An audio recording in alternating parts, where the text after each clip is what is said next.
ఇది ఒక గులాబీ మరియు సీతాకోకచిలుక కథ.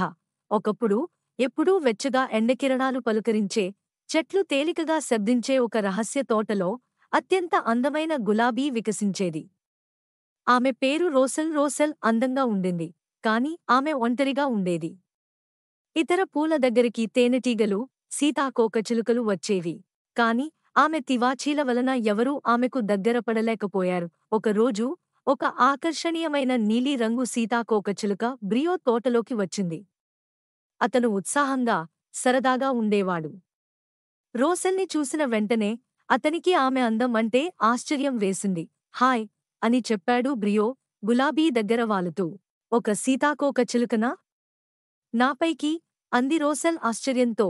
నీవు నాకు కనిపించిన అందమైన పువ్వో? అన్నాడు బ్రియో చిరునవ్వుతో. ఆ రోజునుంచి ప్రతి ఉదయం బ్రియో వచ్చేవాడు. అతను ఆకాశం సంగతులు చెప్పేవాడు, రోసెల్ భూమి కథలు చెప్పేది. వాళ్ళ స్నేహం వసంత పువ్వుల్లా విస్తరించింది. ఒకరోజు ఆకాశం మేఘాలతో నిండిపోయింది. పెద్ద తుపాను వచ్చింది. బ్రియో కనిపించలేదు. రోసెల్ గాలిలో కదులుతూ భయపడిపోయింది. రోజులు గడిచిపోయాయి.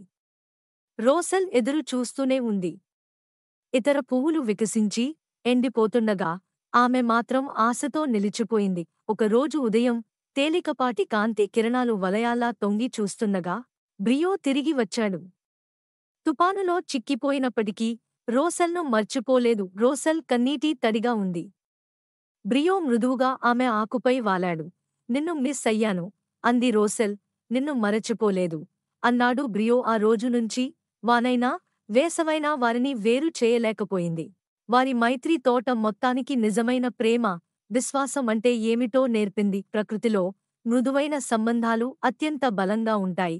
నిజమైన స్నేహం ఎన్ని తుపాన్లైనా ఎదురిస్తుంది.